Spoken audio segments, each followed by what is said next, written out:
Clap your hands and stomp your feet. You're listening to the Clap Your Hands podcast, hosted by Eliot Shorr-Parks and Kyle Neubeck. Here they go. That's for sure. So let's get into the head coaches, the candidates. Let me say first off the bat, just what I think I want in a head coach for the Sixers. I have not covered a Sixers head coach search. I've covered a few Eagles ones. And what I think I learned from that, and obviously that's football and this is basketball, but I think the philosophy and the principle of what I want in a coach is the same. I think this team needs somebody that is going to come in and be coaching for their life making their legacy now. If you talk about Doc obviously had a lot of question marks because he hadn't won in a while, all those things. Doc was already a multimillionaire. Legacy was set, probably a Hall of Fame coach, or definitely a Hall of Fame coach, I'd say, before he was even hired here. Some of these other coaches we're talking about. The Bucks coach, he's won an NBA title. Frank Vogel, he won one in the bubble, which you could argue if that's real or not, but he's won an NBA title. I think what this team lacks, and what I saw when the Eagles hired Doug Peterson and Nick Sirianni, is Doug and Nick were not the top 5 choices on the general list of guys. They weren't getting the initial tweet from Schefter saying they're going to interview Nick Sirianni, right? No one knew who he was. Doug Peterson, the Eagles only interviewed him. And I think a benefit of that is when these guys came in, they were doubted, they had to prove themselves, and they were extremely hungry and ready to go in. And they were extremely just motivated to do a great job. I'm not saying Doc didn't want to win, but Doc didn't need to win. His contract was $80 million, whether he got paid or not. What I think the Sixers need, especially with Joel and if James is going to be back, is somebody that is motivated, somebody that is going to come in and be fresh, somebody that's going to come in and do things their way because they have to do it their way. And with some of those retread coaches, that's always my concern with a retread, is that they're just going to come in, and if it works, if it works, great. If it doesn't, they kind of already have their money and they'll just leave or get fired and still collect their money. So I do think that's an important quality. And it's why I'm not as big on a Mike D'Antoni or those type of guys. Mike D'Antoni might be the correct, X's and O's basketball guy, but does he really need to come in here and win? How old is he now? He's got to be up there. He's 72, I believe. Mike he's 72. Is he going to come in here every day and be so motivated to really just dominate and win this title? I don't think so. Whereas guys like Sam Cassell, who I do have some concerns about too, this would be the beginning of his legacy. This would be the beginning of him coming out and proving he can be an NBA head coach. So that's kind of where I'm at in general of what I'm looking for. It probably stems from I don't know how much head coaches really impact things. Clearly, there are things Doc could have done better, and this coach has to be better at those things. But from a personality perspective, I'm okay bringing someone in that maybe is going to push Joel and James a little because they themselves really need to win. Yeah, so there are a few guys on the list that I would say I have very little interest in. So right. Budenholzer would be one. I think he's he's in the Doc Rivers camp where you're going to win a lot of regular season games with him as the coach. He's a good system setter. Offense will flow well. He sets up good defenses as well, or at least has when he had Brook Lopez and Giannis on the team. And Drew Holiday, Yeah, what a job, yeah. But in terms of adjusting in the playoffs and, being an X's and O's type guy in that sort of scenario, no real confidence in him. I'm with you on the D'Antoni thing. I have a lot of respect for him as an offensive mind. I think if I could be convinced on him more than I could on Budenholzer, just because I have that much respect for, what he's done in terms of changing NBA offenses over his career. But I'm pretty worried that the guy's 72 years old, and that's just how much do you have left to give? Yeah. At that point, I think the fan favorite coming out of this, I would guess, is Nick Nurse.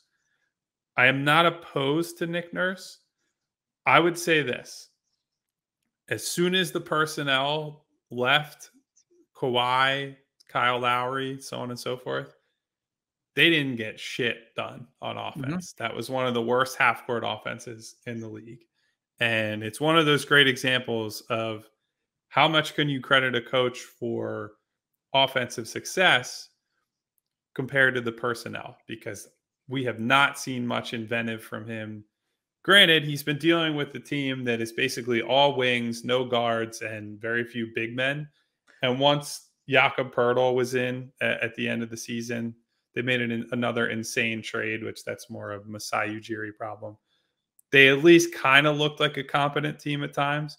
But I'd be very nervous that he was essentially Toronto Thibodeau for the last couple of years, would be what I would say.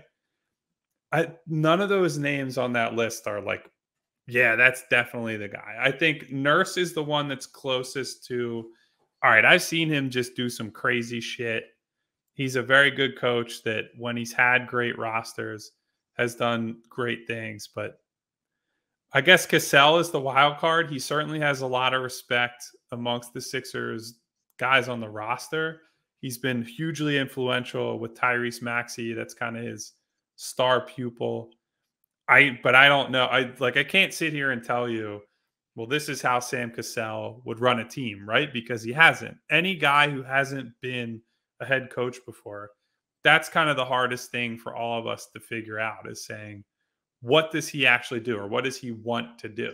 Because even so, for example, if the Sixers had decided, or they eventually interview somebody like Dave Yeager, who was on their staff, who he essentially was the offensive coordinator under Doc Rivers, we at least have an understanding of that's what the offense was under him in Philadelphia. He's been a head coach at previous stops. All right, that's the blueprint for what we're going to expect here with the Sixers.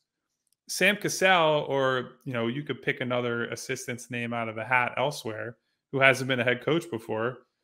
You're just hoping and praying that the guy basically has a coherent plan. So that's the push-pull for me, is that I tend to agree with you that I would like to see more of a new blood, up-and-coming coach rather than someone who's been around the block 7, 8, 9 times and we know what they have to offer. But it's a risk either way, I think.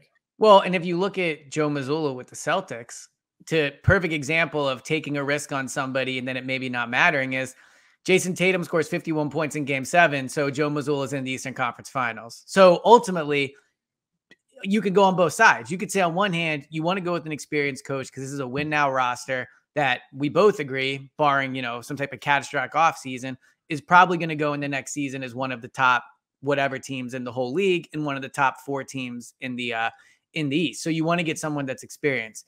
The flip side is they are a great roster and they are a great team. And if these guys play to their potential, a coach has some time to develop a little bit. You don't have to be a Nick Nurse where you're playing with the deck stacked against you when your best player is Pascal Siakam. Like you're not going to win many games that way.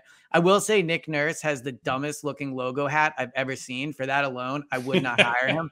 If he walked in an interview with that, I'd be like, nah, it's all good. You can just turn around. Like I'm not signing my franchise someone who made like a Nick Nurse logo, but that's neither here nor there. What about Cassell? One more question I had for you about him is I really like the idea of him. I think I'm basing this off of the limited times I've been around him, but also his personality as a player. He seems like somebody that will be fiery, someone that will be motivated, someone will get in players' faces if he needs to. Obviously, what he's done with Maxey is extremely impressive, but also extremely important because if they're going to be picking guys in the second round or having to sign guys out the G League, you're going to have to develop, right? It's like the Eagles now that they paid Jalen. If you're not going to have as many resources, you're going to have to make sure you develop players that aren't high draft picks into contributing players. And the Sixers will have to do that. My concern with Cassell would be he was just in the building. So the problems that we don't like about this team, the lack of adjustments, all these things. Now Doc's making those decisions, but at the same time, is Sam Cassell sitting in these meeting rooms and he has the better solution and he's just not saying it? So what would you make of the fact that they would just be promoting from within on a staff that a lot of people didn't like? Well, so I would use this analogy, or let's make a couple cross-sport comparisons here. Love it. So Ty Lue was an assistant on Doc Rivers' staff, and Doc Rivers essentially has said on the record, well, Ty Lue was sitting right next to me when we had these collapses, and it's a really stupid thing to say, honestly. Yeah. But Ty Lue has been, revered at times for what he's been able to do in the playoffs. He made some great adjustments en route to Cleveland's only title in franchise history. Now, granted, he's got LeBron on his team, so Kyrie, you can make easier adjustments when you have LeBron James, maybe the most versatile player in the history of basketball. But I do think there's something to the idea of it does change when you're in an assistant's chair versus the lead chair, right? We see in football a lot. One of the guys I always think of is Wade Phillips, who I thought was just completely out of his depth as a head coach. And you could see that whenever he got chances there. But historically was a very, very good defensive coordinator. And there are some guys that are built to be in that sort of complementary role. And that's what you need to figure out with a guy like Cassell. Because I do think if you just look at the stuff he was individually responsible for or players that he worked with, clearly Maxey is a big success story for him and for the organization. And if you look at Cassell as just a generic coaching candidate, he does look like or seem like the kind of guy that would be a good head coach, was a point guard and has to think that was not a overwhelming athlete at pretty much any point in his career. So had to think the game a lot. And he was always a very crafty type player during his playing days. He's gotten a lot of good reviews from the individual players who have worked with him. So I believe that John Wall, Bradley Beal in Washington, we see Maxey. I'm sure there are guys that in LA were also singing his praises. Yeah. So all those things are good.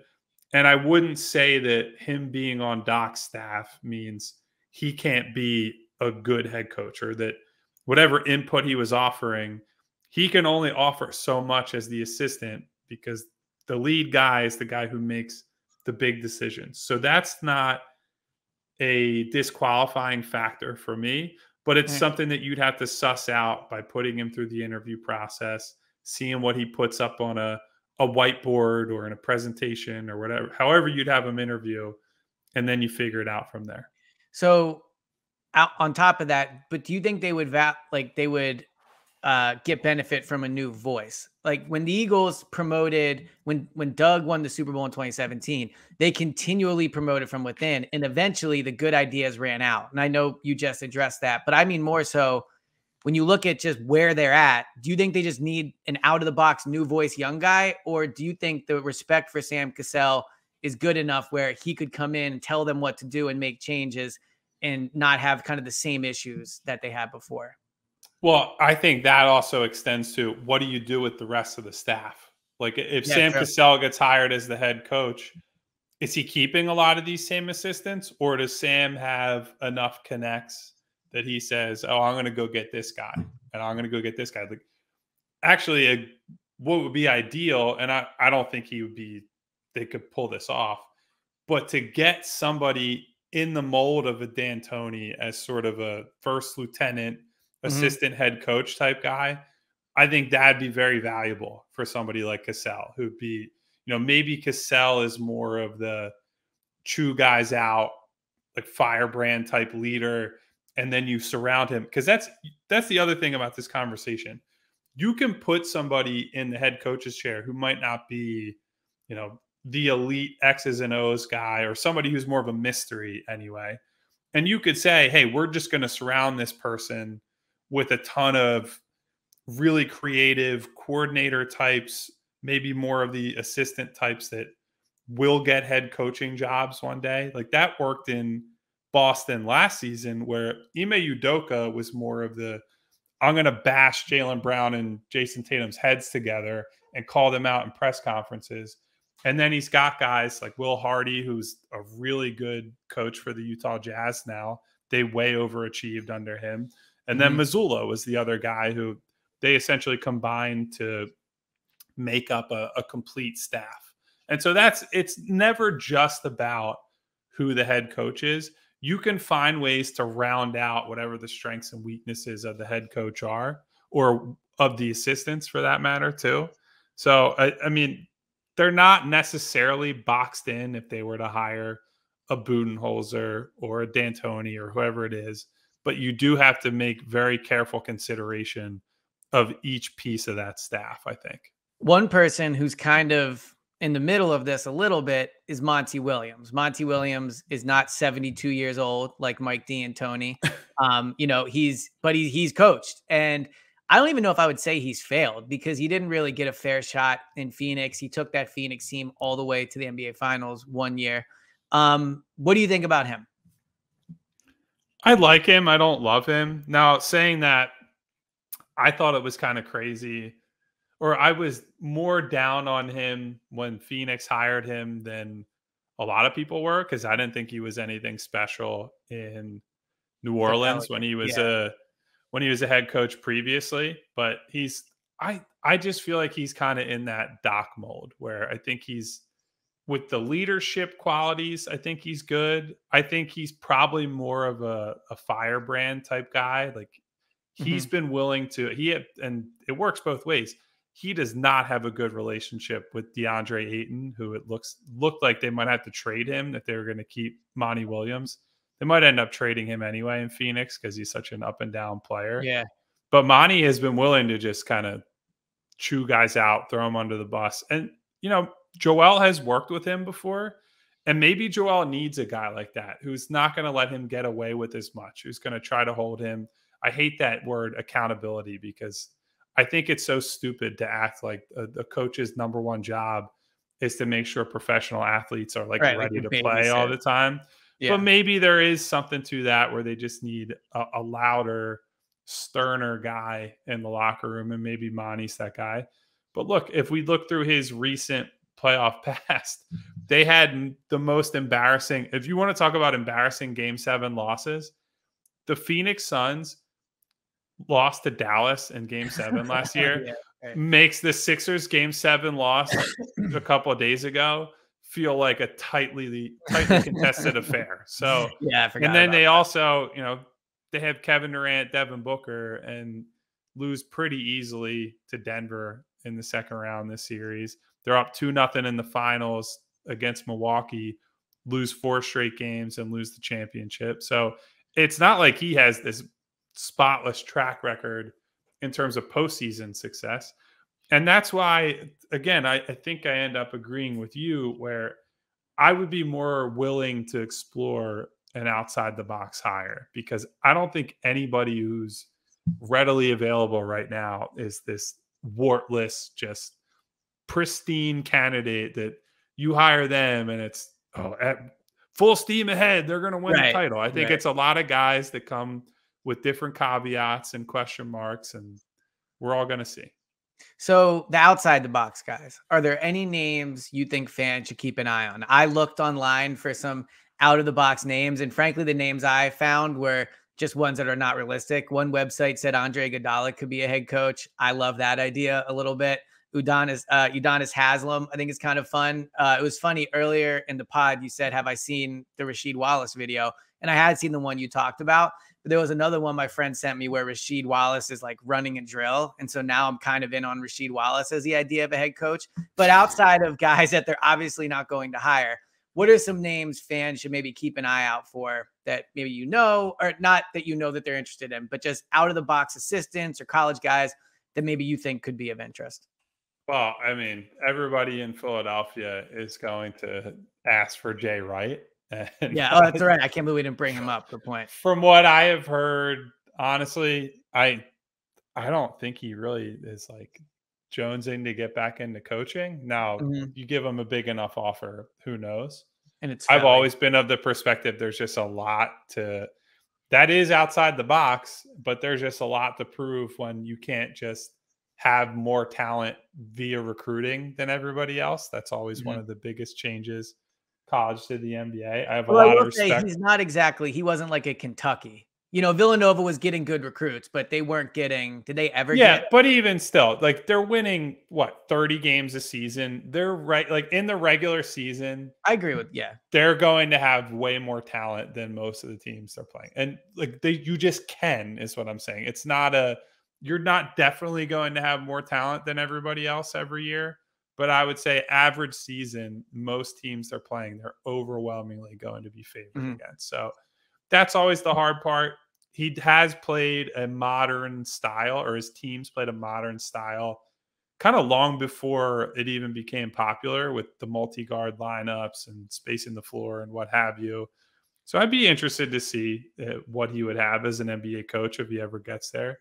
Although I heard a rumor, this is like way from like the weirdest source imaginable. Oh, I can't I heard wait. a rumor a while back that he might be waiting for potential San Antonio Spurs job to open up to become the Spurs guy when Pop retires. Yeah, I don't. Yeah, that's a That weird was choice considering their roster is terrible. yeah. Well, maybe if they get Wembanyama, that'll True. make it easier for. So he's one. I know what's his name in Miami. So Chris Oh, the Quinn, Miami assistant coach. Yeah, Chris Quinn, the assistant with the Heat, who has always gotten pretty strong reviews. Now, again, that's on a staff that Eric Spoelstra is the guy, and so it's hard to tell, how much of this is Spoelstra and how much of this is Spoelstra has had, capable lieutenants alongside him.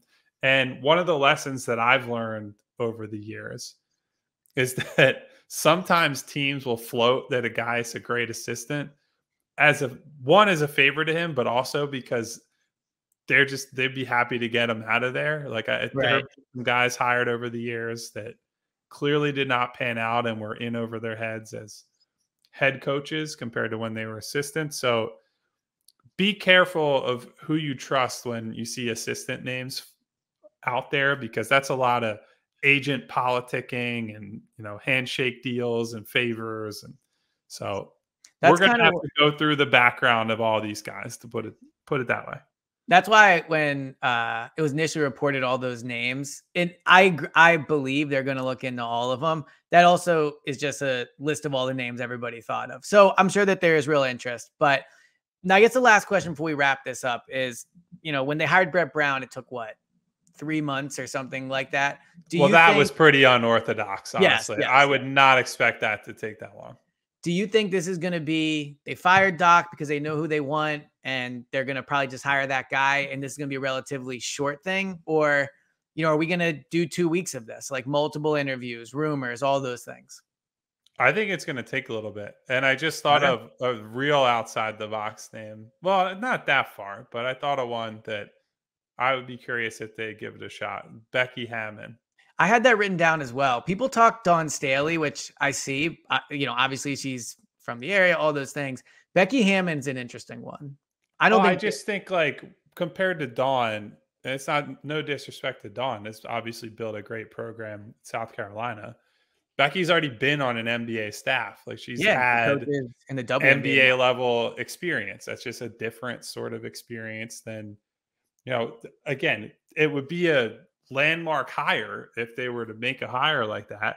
And for Dawn, it's like, obviously she's got great cachet as a coach and played at a really, really high level, but you don't know what it's like to be in a day-to-day locker room like that as a woman coaching a team until you're there. And so I would say Becky has at least a slight leg up if they went in that sort of direction. But I would say, based on the names of the candidates who are out there, I'd put the chances of either of them being hired at slim to none. Yeah, I would agree. I think it's probably going to end up being one of the guys that's in the original tweet. It's going to be not super creative. Not, if they hire Nick Nurse, we'll do a pod and be like, oh, I get it. But we won't be sitting here and going, oh my God, look at this exciting new hire they made. And we're learning about him and he's so great. My guess is it's going to be a name that we know. And it's going to be the retread type of head coach. Well, to that point, let's end the podcast on this. Gun to your head right now, who they hire. I think it's going to be Mike D'Antoni. You and I both agree. And this is not like my reporting intel or anything, but that would be my guess. I think he checks the most boxes. He has a relationship with Daryl Morey. He has a relationship with James Harden. Embiid, I guess, reportedly wanted him before they hired Doc Rivers, if I'm not mistaken. So there's that box. And he checks he's done it before, and you feel confident to an extent handing him over this roster. Like you talk about Becky Hammon having experience being in an NBA locker room. Mike D'Antoni has been in this situation. I would not be my first choice, but that would be the gun to the head prediction on what I think. Yeah, so we'll see if the first instinct from both of us is correct here. Yes. Well, we'll also see.